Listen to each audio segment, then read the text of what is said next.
জানিয়ে দেব সর্বশেষ আপডেট বাংলা সংবাদ। শুরুতেই জানিয়ে দেব কোটা সংস্কার আন্দোলন নিয়ে গুরুত্বপূর্ণ ভয়ঙ্কর সংবাদ। এবার প্রধানমন্ত্রী এবং প্রশাসনকে ভয়াবহ বার্তা দিল জাতিসংঘের মানবাধিকার বিষয়ক হাই কমিশনার এবং নিহতদের বিস্তারিত তথ্য প্রকাশ করার আহ্বান। আন্তর্জাতিক মহলের চাপে যে কোনো মুহূর্তে ক্ষমতা ছাড়তে পারে হাসিনা, থাকছে বিস্তারিত প্রতিবেদনে। আরও জানিয়ে দেব বল প্রয়োগ বন্ধ করে শিক্ষার্থীদের যৌক্তিক দাবি মেনে নিন টিআইবি, থাকছে বিস্তারিত প্রতিবেদনে। আরও জানিয়ে দেব এবার ভিন্ন কৌশলে আন্দোলন, শত নির্যাতনের পরও অদম্য ছাত্র নেতৃত্ব, থাকছে বিস্তারিত প্রতিবেদনে। এবং সবশেষে জানিয়ে দেব নিহত আবু সাইদের পরিবার পেল 7.5 লাখ টাকার চেক, থাকছে বিস্তারিত প্রতিবেদনে। এতক্ষণ শিরোনাম শুনছিলেন, এবার বিস্তারিত। এবার প্রধানমন্ত্রী এবং প্রশাসনকে ভয়াবহ বার্তা দিল জাতিসংঘের মানবাধিকার বিষয়ক হাই কমিশনার এবং নিহতদের বিস্তারিত তথ্য প্রকাশ করার আহ্বান। বাংলাদেশে কোটা সংস্কার আন্দোলনকে ঘিরে কয়েকদিন ধরে চলা সংঘর্ষে নিহত, আহত ও আটকদের বিস্তারিত তথ্য জরুরিভাবে প্রকাশ করতে সরকারের প্রতি আহ্বান জানিয়েছেন জাতিসংঘের মানবাধিকার বিষয়ক হাই কমিশনার ভলকার তুর্ক। একই সঙ্গে আইনশৃঙ্খলা রক্ষাকারী বাহিনীর সব অভিযান যেন আন্তর্জাতিক মানবাধিকার বিষয়ক রীতিনীতি ও মানদণ্ড মেনে হয় তা নিশ্চিত করারও আহ্বান জানিয়েছেন তিনি।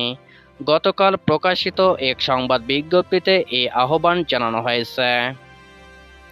ভলকার তুর্ক বলেন, বাংলাদেশ সরকারকে জরুরি ভিত্তিতে গত এক সপ্তাহ জুড়ে চলা ঘটনার বিস্তারিত তথ্য প্রকাশ করতে হবে। আমাদের কাছে থাকা সর্বশেষ প্রতিবেদন অনুযায়ী 177 জন নিহত ও 1000-এরও বেশি আহত হয়েছেন, আরও অনেকেই চিকিৎসা পাননি।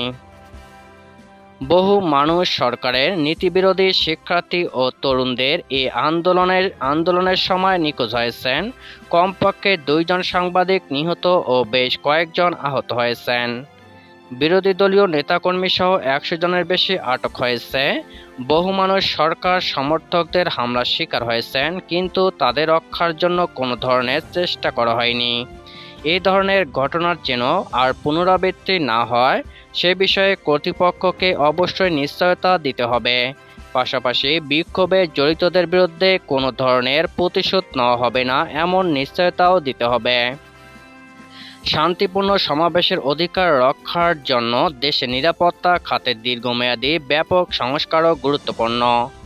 জাতিসংঘের মানবাধিকার বিষয়ক হাই কমিশনার বলেন, সরকারের প্রতি জনগণের আস্থা পুনঃপ্রতিষ্ঠার লক্ষ্যে যেসব কারণে পরিস্থিতির সহিংসতার দিকে ধাবিত হয়েছিল সেসব অভ্যন্তরীণ বিষয় নিয়ে সাধারণ জনগণের সঙ্গে সংলাপের অনুকূল পরিবেশ তৈরি করা অত্যন্ত গুরুত্বপূর্ণ। দেরি না করে সরকারকে পূর্ণ ইন্টারনেট সেবা পুনরুদ্ধার করতে হবে, যাতে সাংবাদিক ও গণমাধ্যম সহ সব মানুষ অবাধে এবং আন্তর্জাতিক আইনের সঙ্গে সঙ্গতি রেখে যোগাযোগ করতে পারে।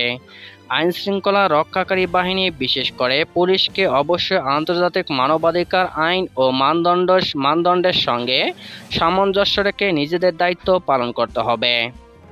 তিনি আরও বলেন, আমি আশা করছি সুপ্রিম কোর্টের আদেশের পর বাংলাদেশের সরকারি চাকরিতে নিয়োগে কোটা ব্যবস্থাকে উল্লেখযোগ্য হারে কমানো হবে। এর ফলে সরকারের প্রতি জনগণের আস্থার জায়গা ফের উন্মুক্ত হতে পারে, যা বাংলাদেশের অভ্যন্তরীণ সমস্যা সমাধানে অর্থবহ এবং যা অন্তর্ভুক্তিমূলক সংলাপের দিকে পরিচালিত করবে। সহিংসতায় উস্কানি দেয় বা ভিন্ন মত অবলম্বনকারীদের ওপর দমনপীড়ন শুরু হয়, এই ধরনের সব কাজ থেকে নিজেদেরকে বিরত রাখতে দেশের রাজনৈতিক কলাকুশলীদের প্রতি আহ্বান জানাই।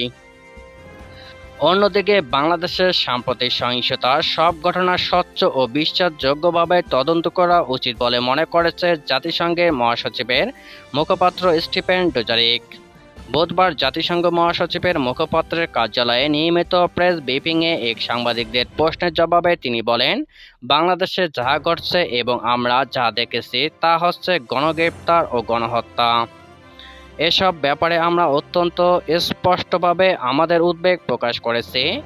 মানুষের শান্তিপূর্ণভাবে বিক্ষোভ করতে পারার বিষয়টি খুবই গুরুত্বপূর্ণ মন্তব্য করে জাতিসংঘের মহাসচিবের মুখপাত্র বলেন, শান্তিপূর্ণ বিক্ষোভের অধিকারের নিশ্চয়তা দেওয়াটাও গুরুত্বপূর্ণ।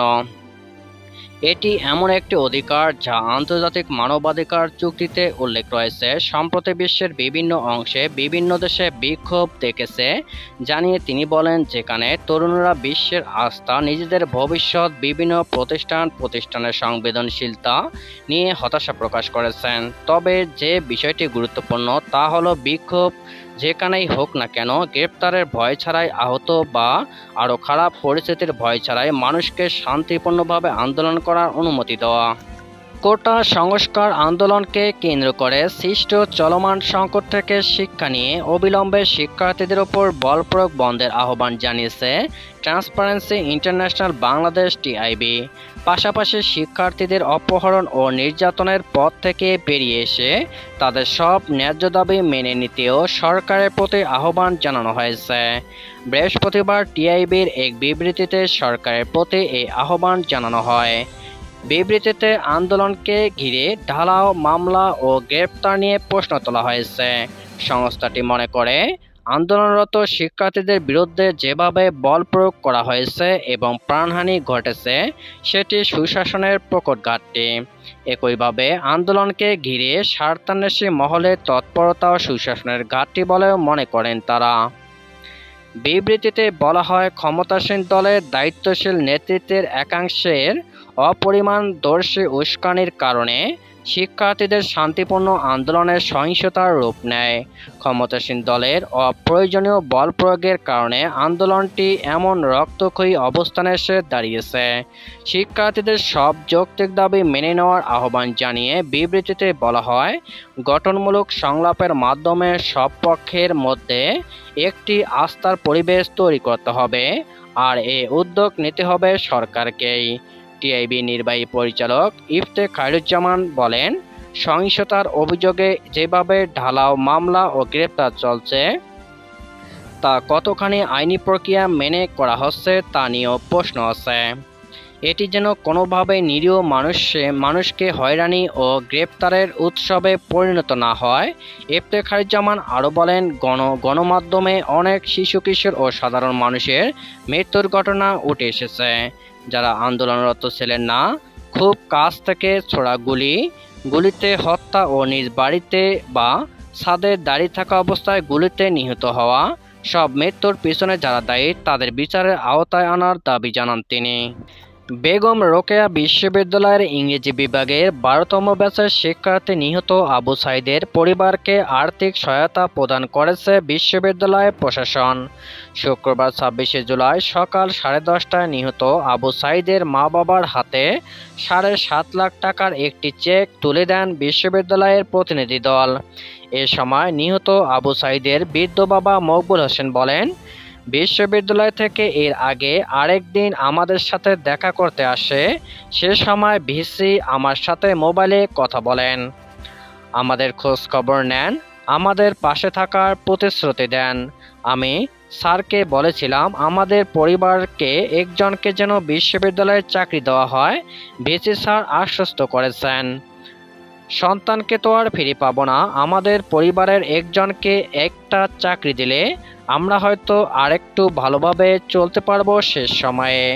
প্রতিদিনই বিশ্ববিদ্যালয় থেকে কেউ না কেউ খোঁজ রেখেছেন। এছাড়া পরিচিত অপরিচিত অনেকেই সহায়তা করেছেন বলেও জানান তিনি। বিশ্ববিদ্যালয় প্রশাসনের পক্ষে আর্থিক সহায়তা প্রদানের সময় বিশ্ববিদ্যালয়ের প্রক্টর শফিকুল ইসলাম, বাংলা বিভাগের বিভাগীয় প্রধান অধ্যাপক ডক্টর তুহিন ওয়াদুদ, শিক্ষক সমিতির সাধারণ সম্পাদক আসাদুজ্জামান মণ্ডল আসাদ, কর্মকর্তা অ্যাসোসিয়েশনের সভাপতি ফিরোজুল ইসলাম উপস্থিত ছিলেন। প্রক্টর শফিকুল ইসলাম বলেন, ভিসি মহোদয়ের নির্দেশে সাঈদের মা-বাবার সঙ্গে সব সময় যোগাযোগ রাখছে বিশ্ববিদ্যালয় প্রশাসন। ভিসি স্যার নিজেও সাঈদের পরিবারের খোঁজ রাখছেন, পাশে থাকার প্রতিশ্রুতি দিয়েছেন। এরই অংশ হিসাবে আজকে 7.5 লাখ টাকার আর্থিক সহায়তা দেওয়া হয়েছে। এই সহযোগিতার দ্বারা অব্যাহত থাকবে। গত 16 জুলাই পুলিশের গুলিতে নিহত হন আবু সাইদ। এরপর থেকে নতুন মাত্রা পায় কোটা বিরোধী আন্দোলন। সন্ধ্যার পরপরই দুঃখ ও শোক প্রকাশ করে বিবৃতি দেয় বিশ্ববিদ্যালয়ের শিক্ষক সমিতি। নিহত আবু সাইদের পরিবারের পাশে থাকার প্রতিশ্রুতি দেন বিশ্ববিদ্যালয়ের উপাচার্য হাসিবুর রশিদ।